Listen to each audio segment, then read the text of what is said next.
Welcome, hope everybody's safe and well, and thanks for joining us on today's webinar. We're going to take a closer look at why Oracle are hitting the headlines at the moment and how this impacts your business. Our experts will offer some practical guidance on managing this vendor and how you can future-proof your Oracle estate and IT strategy. So today's presenters are experts from across the Livingstone Group. Paul Stevens-Craig, who's Head of Consulting at Derived Logic and has worked in the industry for 25 years on both sides of contracts from Oracle to PwC and Hitachi Consulting. And we've also got Robert Lamb, who's our Oracle Practice Head at Cloud Optics. Robert has 20 years experience with Oracle licensing and has supported over 250 clients worldwide in managing their Oracle application and technology licenses, as well as consulting on contract negotiations, cost optimization and audit protection. At the end of this session, we'll wind up with a quick Q&A, which will allow you to put some of your questions to our experts. Any that we can't follow up with at the end of the webinar, we'll respond to you directly. So gentlemen, I'm going to hand over to you now. Good morning, everybody, or good afternoon, depending on which part of the world you're in. I'm just going to quickly cover the agenda, but it's hello from Paul and myself. My name's Robert Lamb, as Kate just introduced me. We're going to make it short, sharp and snappy and leave a wee bit of time for questions at the end. But the agenda, very simple. We're going to look at Oracle Behaviour, Oracle License Audits, Oracle Unlimited License Agreements, the software licenses and changes that are coming along, Oracle support, and very popular subject at a time Paul's going to cover off at the end, Oracle Java and VMware. We're going to start with Oracle Behaviour. Current crisis, one of the questions we get asked nearly every day is what's Oracle Behaviour? It does vary from region to region. You have to bear in mind that that's always been the case with Oracle. And as you're probably aware, that every region is experiencing different approaches, different issues with COVID-19. So the top of the list we get asked about is the Oracle License Audit Behaviour. And this can vary from business to business. Again, there's regional changes. One of the things I'm noticing is that Oracle are under pressure to finish these audits. A lot of the LMS guys are focused on their KPIs. And as you can imagine, in the current climate, it is a struggle to complete the audits, both on Oracle's side and the customer side. So completing a partial audit is preferential rather than completing no audit at all from Oracle's case. That's worth bearing in mind in your approach to the negotiations with Oracle, whether you continue with the audit post May 20 or whether you continue to close it down. We often ask whether the audit activities are going to be ramped up in the current crisis. We don't know, is the answer. It's a bit of a double-edged sword. There's going to be an economic downturn, one would presume, which means that there'll be a lot of shelfware, regardless of the vendor, and Oracle will be no exception, although it is protected by its ability to license by processor as opposed to seats with Microsoft. So the other side of it, Oracle's going to be very pressured to hit its targets for its investors. So that will be an interesting outcome.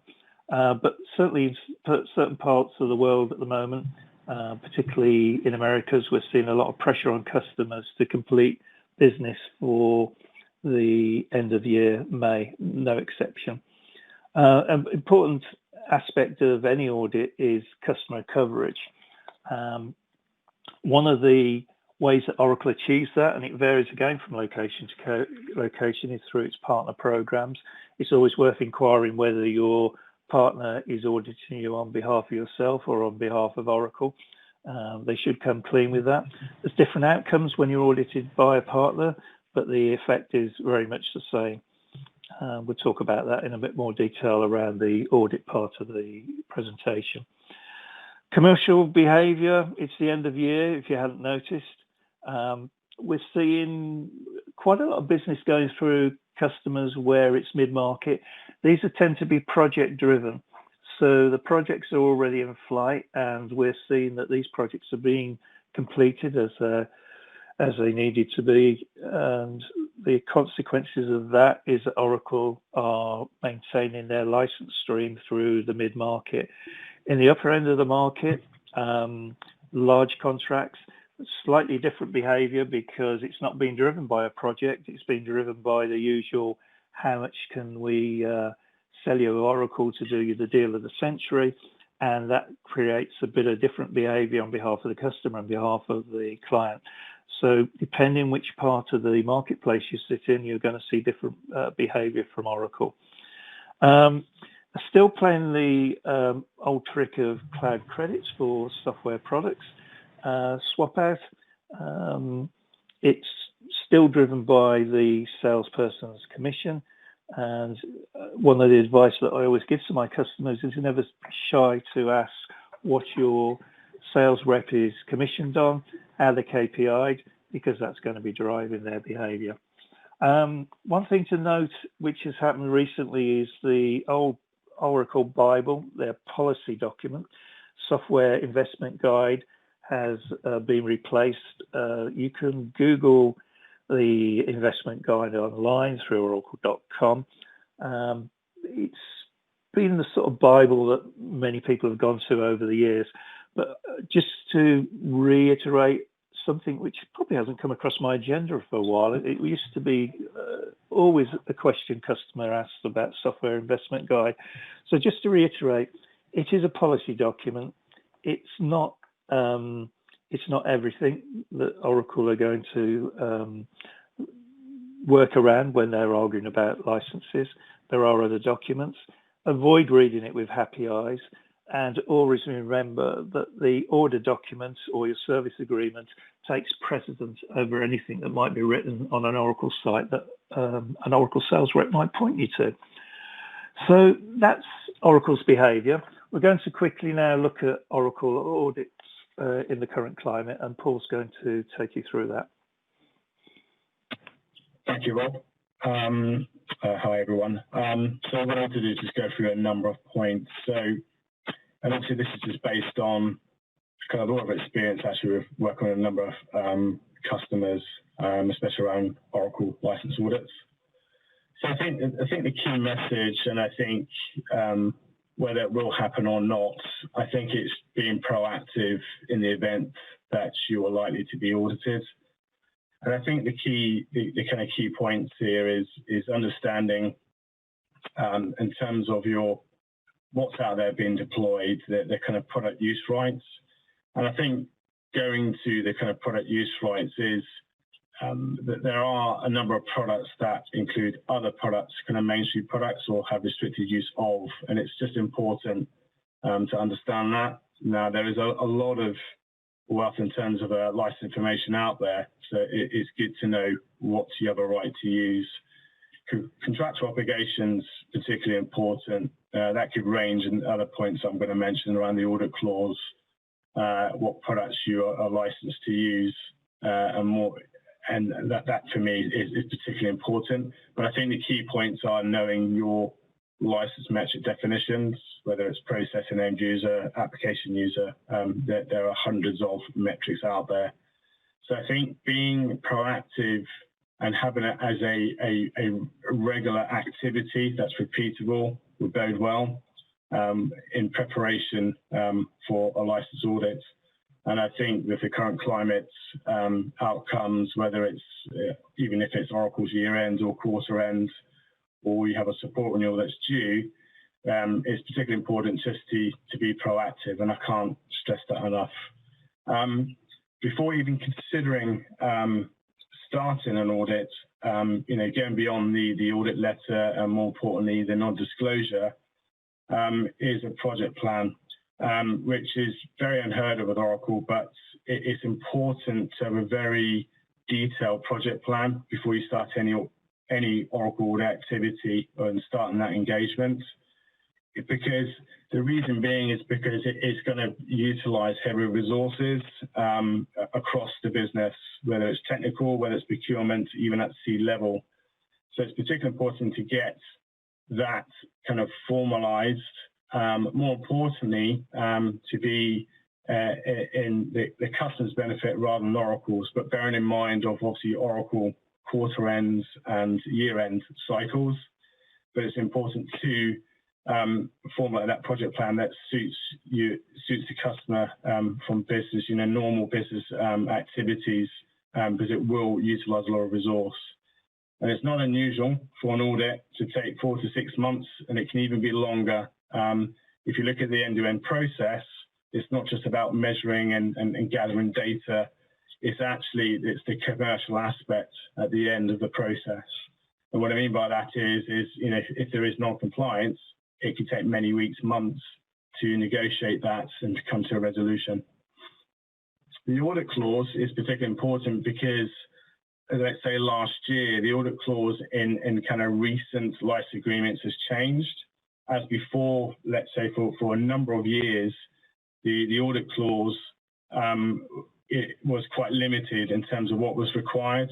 It was more to cooperate, but it did not state to run Oracle's measurement tools or scripts, whereas the new audit clause do stipulate that, and so it has more of a kind of stronger audit clause in terms of that, so just be aware of that. A big one for me is software measurement. Going back to the kind of proactive management and project plan, Oracle's facility or measurement scripts will not cater for everything. You are going to be using a combination of different data sets, accommodating lots of Oracle products. Now that could be Oracle's own collection tool, measurement tool, using ITAM tools such as Flexera, reporting extracts from the Oracle software itself, and manual declarations.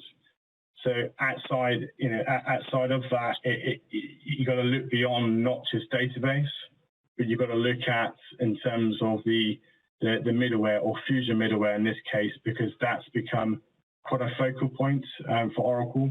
And every October, to be exact, their measurement scripts are kind of enhancing every year, but we are seeing a lot of focus on the Fusion middleware stack. So what I mean by that is kind of WebLogic application server, Web Center, Solar Suite, for example.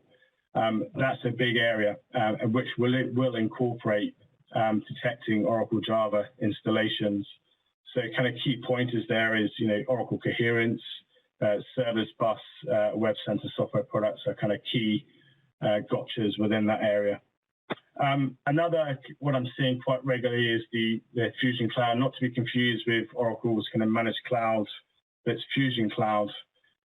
We're seeing quite a lot of agreements around the Fusion Cloud products, which I would class as the combination of PeopleSoft and Oracle's own, JD Edwards and Hyperion kind of putting it all together, including Siebel. We're seeing a lot of these agreements being created and primarily being managed by service providers. It could be either Oracle partners or even the big four, such as KPMG or even IBM from a service provider. Now, they have a lot of nuances in terms of the way it's measured, and the way that's measured is by statistic reporting, that you can obtain reporting, whoever provides that service, but it's actually measured by privileges, and there's a lot of issues around to the nuances. And a big key point is what you buy in terms of a subscription as a kind of Fusion Cloud. When you start to measure, later define that actually what you had purchased actually is not what's being used, and can have quite significant financial risk. And as you can imagine, it's on a month or yearly subscription, so it's pretty much real time.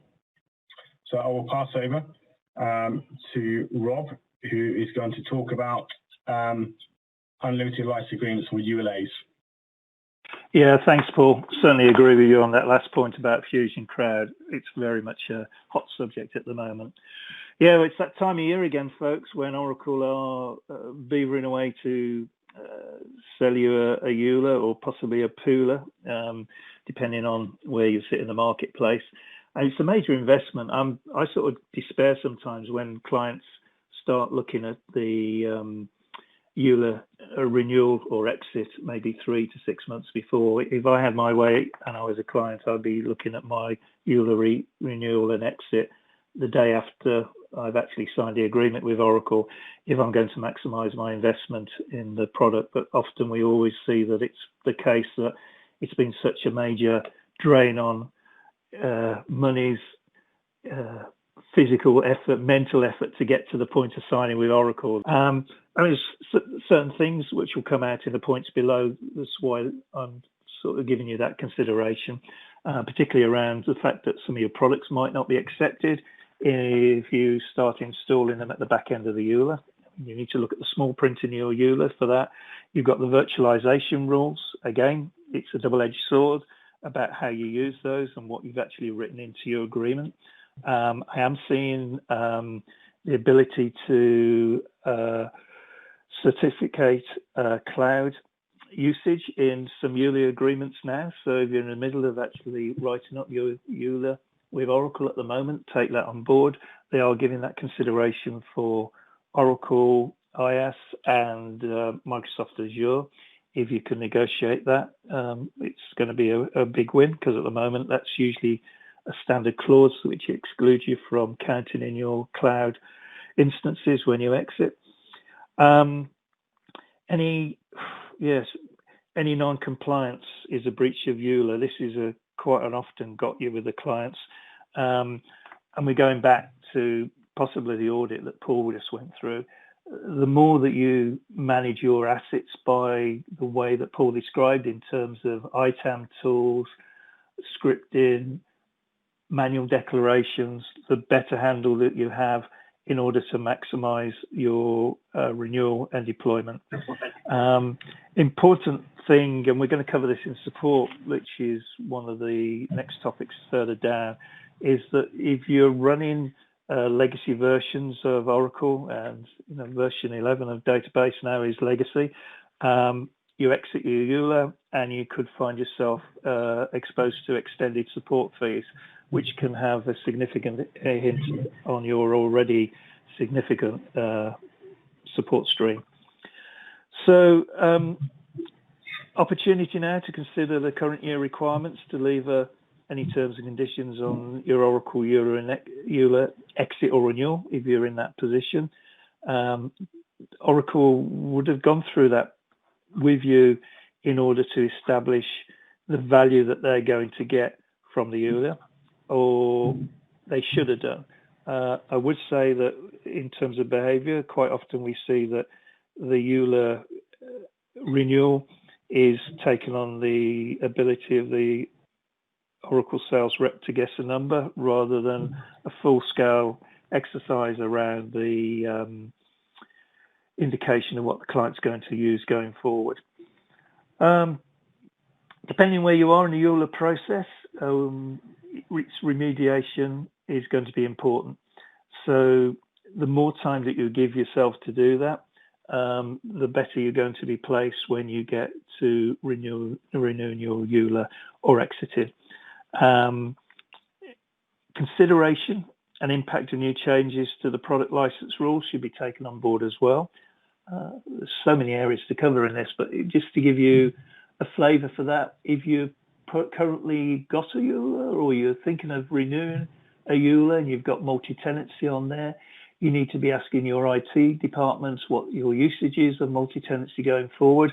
I've found in some large environments that it's not a great solution for very large instances, but it's going to be a requirement going forward. But you're going to be able to run up to 3 pluggable databases on by the time we get to 20C without any additional license charges. So if you're potentially just running 2 pluggable databases at the moment in your environment, then you want to be stripping multi-tenancy out of any EULA renewal. There's other products as well. There's going to be a raft of changes going forward, and it's always difficult to think around what your future plans might be in 3 years, but take special notice of spatial graph and analytics as well. I think that sort of covers the EULA. I'll be back to you in a moment when Paul's covered the next subject. Thank you, Rob. So what I want to talk about, actually, what Rob was mentioning around the kind of spatial graph, actually, this is going to be covered in this section. But what I wanted to just talk about the database standardization, It's more of a recap, or people may remember this change, but some time back, Standard Edition database and Standard Edition 1 is very much a kind of discontinued, or you can't buy the license anymore. So effectively it was replaced by Standard Edition 2. But what we are seeing quite on a regular basis is people not realizing kind of the kind of restrictions or when you need to kind of move or move away from the Standard Edition and Standard Edition 1. The reason being is because Standard Edition 1 and Standard Edition can only be used up to version 12.1.0.1, and that's its limitation. So any installing beyond that version, unfortunately, is going to need you to prompt to move to Standard Edition 2 because it goes beyond that version. So what does that mean? Well, what that means is that you're going to have to consider what to do with these older licenses. And what that means is with Standard Edition, Standard Edition 1, it's fine for Standard Edition 1 to kind of move to Standard Edition 2. There is extra functionality, which I'll come to, which I'll highlight at the bottom. But there's a bit of a downfall when you're moving from Standard Edition to Standard Edition 2. Automatically, if you move one to the other, you're going to drop from 4 sockets down to 2. So it doesn't work in your favor. So it's about agreeing and negotiating that point to, yes, convert to Standard Edition 2, but your socket restriction stays at 4 rather than 2. Obviously, with Standard Edition 2, there are obviously a lot more available features. So Rob was obviously mentioned around the kind of multi-tenant. It is included, but it's kind of restricted to 1. So anything above that, in terms of pluggable databases, it would kind of need to prompt you to need to kind of move to enterprise if you're going up to 250, 52 pluggable databases. Another big one or big 2 areas are the fact that you will be allowed to use real application clusters and real application clusters OneNode. So that's been clearly stated in Oracle's license information documents anyway. So that's a kind of a good additional features, something to consider, and obviously what you would gain from Standard Edition 2. And as Rob has mentioned around even looking at ULAs or PULA or ULAs, it doesn't matter. Oracle Spatial and Graph and Oracle Advanced Analytics, now renamed as Oracle Machine Learning, are no longer licensable options. So they are now included in all database editions. So what does that mean? So what that means is to look at all of your support renewals. Now, you look at it from an enterprise agreement like an ULA or PULA, or you look at your current kind of standard license agreements and what you can do with those licenses. Now, it's a negotiation point because if it's now included in the database, it's now removing them from your support renewals. Now, bearing in mind that there's obviously Oracle's technical support policies, which you need to adhere to, so it needs to be a negotiated point because it's very hard to remove a product within a license set, or in this case, a CSI number. So just to bear that in mind. So they, for me, are they're kind of recaps, but just kind of key points. It's about what to do and what to be aware of. So I'm now going to pass over to Rob around the Oracle support. Yes, thanks, Paul. Yeah, interesting point you made about the additions. I mean, also we should probably mention to people not to forget the old caveat of adding Standard Edition waiver into any contract you're signing where you're looking at using Enterprise Edition across the whole of your estate. That means that if you have to use that Standard Edition at any time, maybe you've got an ISV type of application which is only supported on Standard Edition, you don't have to go out and buy licenses, you're already covered. So we're talking about Oracle support or Oracle lifetime support, which probably is an oxymoron. Yeah, probably also worth mentioning as well for the less technical people on the call. We've been talking about 11, 12C, I've mentioned 19C, 20C.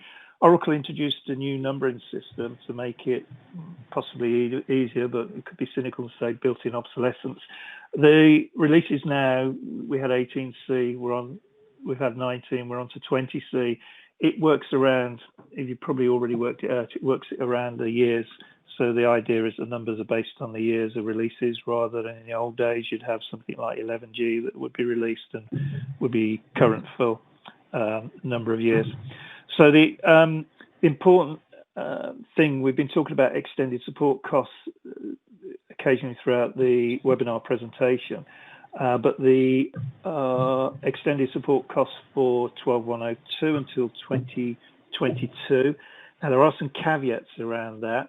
So I'm going to point you towards the Oracle Lifetime Support. So if you just do a Google on Oracle Lifetime Support, you'll find documents for applications, technology, business intelligence, which will tell you the release dates, the Premier Support, Extended Support, and Sustaining Support, which is going to impact on your costs and also potentially your security by the time it gets to sustaining support.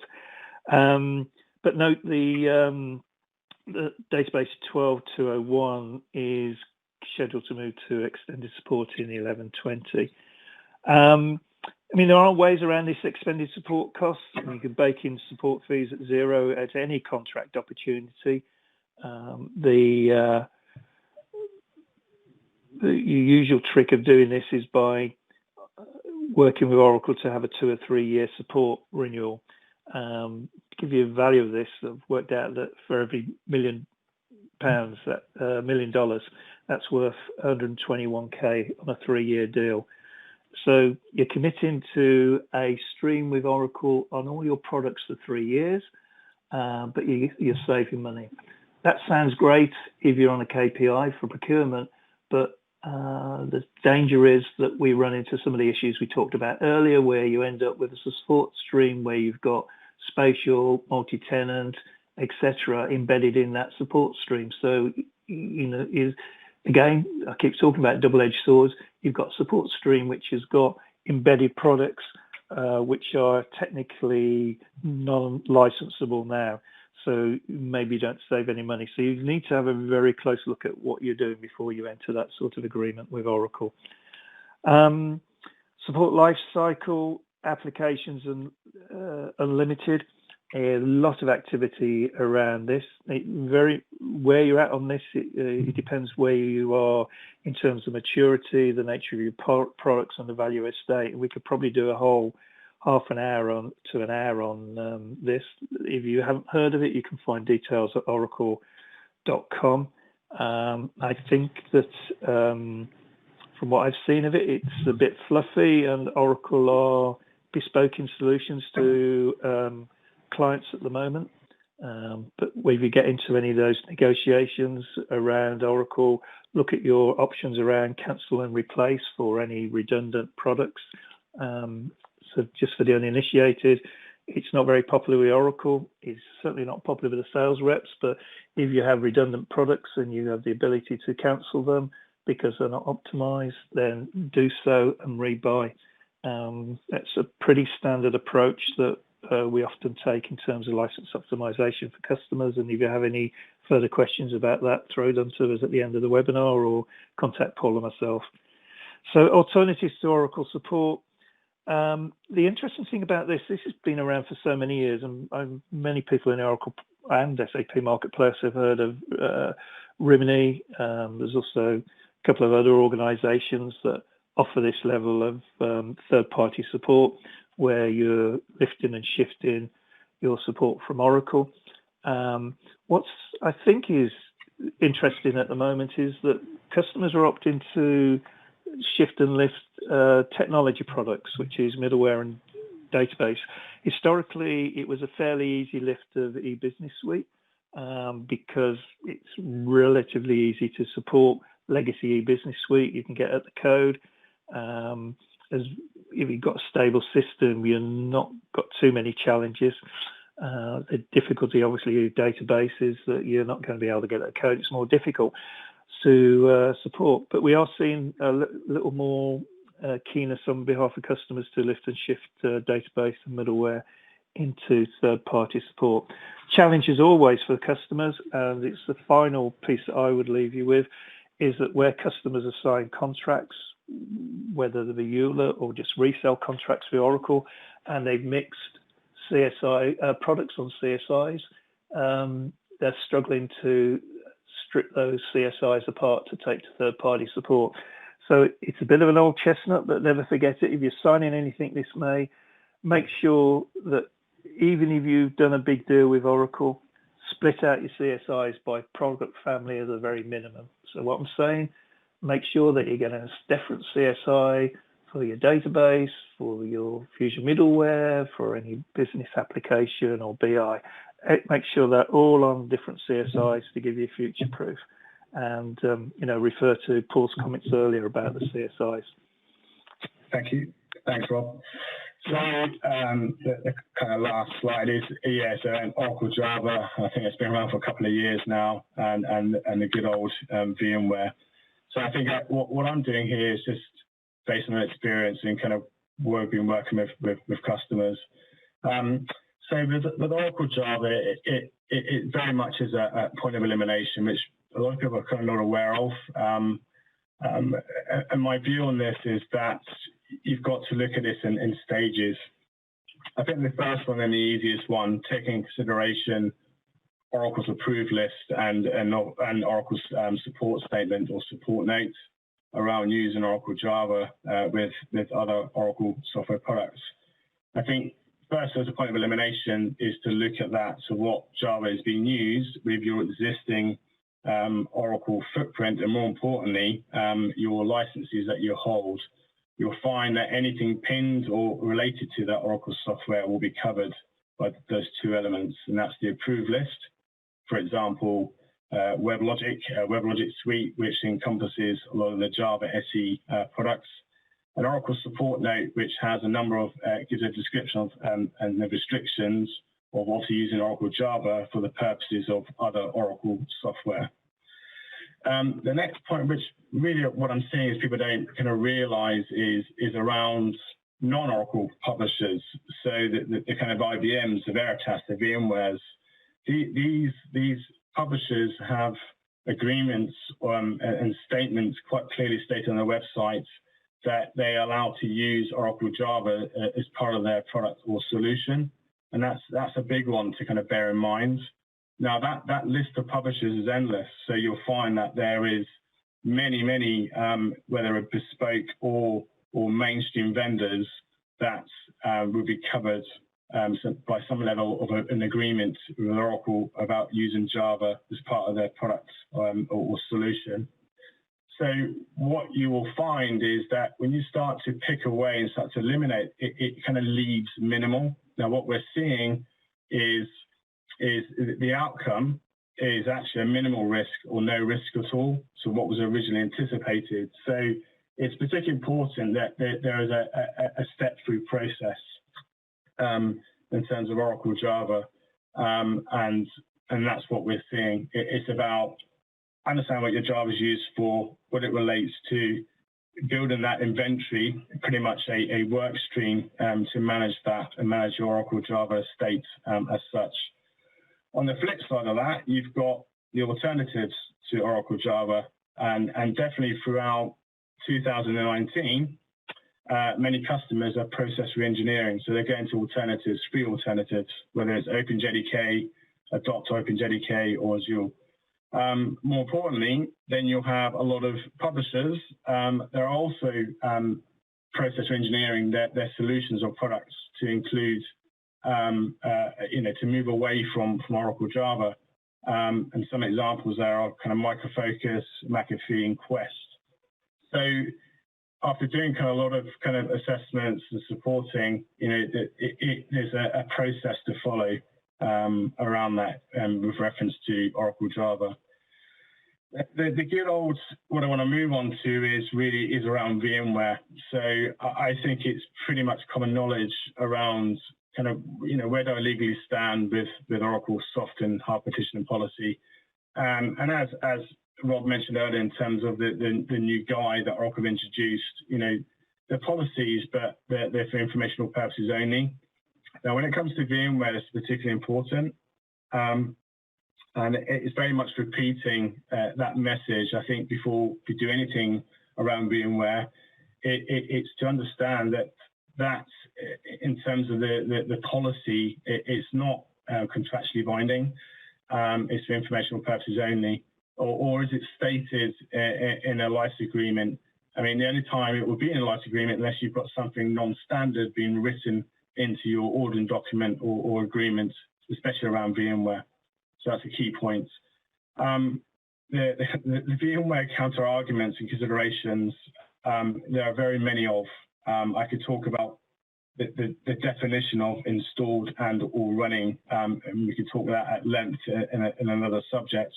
But a key one for me, whether it's a standard contract, whether it's a ULA or a pooler or as such, there's one that is very common, and that's around challenging in the way Oracle view and how you license on a VMware platform.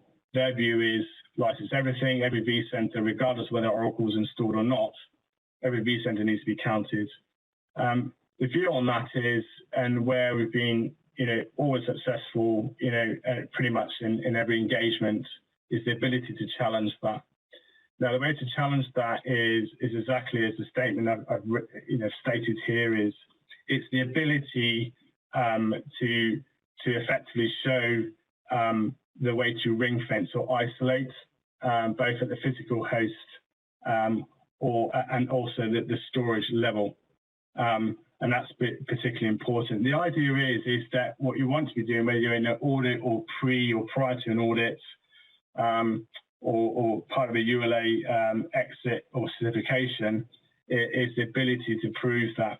Now, that's one element of your design and your written document, which actually would be forming part of the Oracle license audit. You have to describe in the way you virtualize. And this obviously relates to, again, also with disaster recovery. The other aspect of that, which I think is key as key evidence, is the ability to provide logging. So evidence is captured over 6 months to a year period to make sure that it is locked down and to its designated area. And I can't stress that enough. The idea is that this is why it's challengeable and it's successful is by doing that. So I think, apart from many other points around VMware, this is probably the most common and what I would be doing. So just to recap on that, that's about documenting your process, again, at physical host storage level, more to the point of providing login evidence that it does not move outside of its designated area. So that covers in terms of all the topics. So what I want to do is just go through the, just to recap pretty much the takeaways. So just to cover all off, so you've got, again, Oracle behavior. So, during the current crisis, it does present opportunity, especially with Oracle's year end. Proactive planning and preparation for Oracle audits. We do expect that to ramp up when the crisis kind of settles down. And as I said, the license audits will ramp up. We would expect it, and as Rob has highlighted on many points, license audits is very much understanding what is deployed and used. Be clear in your contractual obligations. And before starting any license audit, have a good solid project plan that works in the customer's favor, not Oracle's, and then be clear on what is required. Unlimited license agreements, again, plan and action in advance of the ULA expiry date is paramount and is key. Very much understand what is deployed and used, and again, be clear in your contractual obligations. And actually, there's a lot of optimization opportunities in doing so. The software license changes, so just understand your product use rights. So I talked about standard edition, and I've talked about the changes to a couple of the database enterprise options. Again, just understanding that there's a wealth of license experience out there, and it's keeping abreast of that. Oracle support, yeah, closely monitor the software product lifecycle. When extended support applies, there are alternatives to Oracle support, as Rob has highlighted, which can leverage commercial discussion to reduce annual support fees.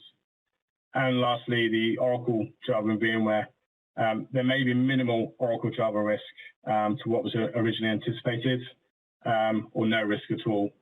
There are alternatives to Oracle Java that's been very much is in play now in terms of process engineering. And Oracle and VMware, people kind of talk about it, and what the rules are, but it's defendable and it can be challenged, whether it's a ULA exit or whether it's coming, coming out of an Oracle audit. So thanks for your time. Thank you. Thanks, guys. I think we've certainly covered a lot of ground there today. I have got a couple of questions. I'm very aware of the time, so I'll just throw these questions to you. The first one is, are you seeing lots of activity around Oracle Java? I don't know who wants to pick that one up. Yeah, I'll pick it up. Okay, it's cool. Yes, so what we are seeing is a lot of customers to be kind of risk averse are just buying Oracle Java subscriptions because it's the effort of doing so, of understanding if there's a risk or not. But as time progresses, we later find that actually there's no risk or very minimal risk. So yeah, just to answer that question. Yeah, I agree with that, Paul. I've had the same sort of experience with customers, and I think it's one of those subjects that always comes around in the IT industry. There's a sort of scaremongering almost. People go into panic, and obviously Oracle have levered that to get revenues. Yeah, very much agree with what you're saying. Super, thanks, guys. And then the next question is, are Oracle really pushing license audits during the current crisis, so during COVID? I can answer that, Rob, or yourself. Well, yes. I think we're both fighting to answer the questions because we're both getting different experiences. But they have been, and they will continue to. They've got a mechanism to do that through their own resources and the partner resources. They're going to probably go a wee bit quietly at the end of May and the beginning of June. That's what we tend to see historically. But it's the mechanism by which Oracle drive revenues. And Paul and myself, 40, 50 years between us, I think, almost in the marketplace. And I don't think we've seen any different behaviour. Well, what would you say, over the last 15, 16 years, I think back 2005, 6. Yeah, 2005, 6, 7, LMS really started in Gusto, and then the partner community that started in Gusto around about 2008 in EMEA. So you sort of expecting it to ramp up after COVID? Do you think that is as an impact of COVID, or just it's sort of what you expect this time of year normally? Well, we're guessing, aren't we? But we're guessing. But they need to drive revenues. So if projects aren't happening and you've got a shareholder to satisfy, what other mechanism have you got to lever? And that, would you say the same, Paul? I would, and actually this is across the board. I mean, not just Oracle, as you mentioned, Rob. Anyway, it's applicable to any software publisher, to be honest. For that very reason. Brilliant, thanks, guys. I think we've got time for one quick question. There are some other questions, but I think they're going to be a little bit more long-winded. So, guys, I will pass those on so you can respond to them directly. So the last, to what extent do Oracle audit middleware products? Yeah, this is again, I kind of pointed out earlier. Oracle are quite focused in that area purely because of the vast product stack. I mean, it's quite big. But more importantly, I think a key point is, especially over the last few years, Oracle have improved their kind of measurement process. So, and to be specific, it's every October that kind of reissue in terms of scripts or a measurement process. So we have seen a lot of activity, again, to name a few: WebLogic, Web Center, Business Intelligence, SOA Suite, and not forgetting Oracle Java, which is picked up within that. So yeah, it's getting massively, a kind of big focus area for them, outside of traditional database, database options and management packs. It's kind of gone beyond that now. So we're seeing that quite a lot, and definitely seeing that with a lot of engagements that we're working on. Yeah, complication in Oracle world, complication of license understanding equals revenue, and that's where we are with the middleware. That makes sense. Thank you, guys. Okay, we are sort of pretty much close to time. So if anyone does have any other questions that they'd like to ask, or perhaps something sort of specific that they'd like to discuss with you guys, I will be touching base with everybody by email afterwards. My email is also on this slide if anybody wants to reach out, and I'll connect you with either Robert or Paul. Just sort of for the note, our next webinar is going to be looking at Microsoft cost optimization. That one's on May 21st. So if that one's of interest, or if you want to share that with any colleagues, then do feel free to. So Rob and Paul, thanks for your time today, and thanks for everyone that joined us. Just really stay safe and well, and look forward to seeing you on our next webinar. Yeah, that's from us all. Thank you. Thank you. Thanks very much. Bye-bye. Bye.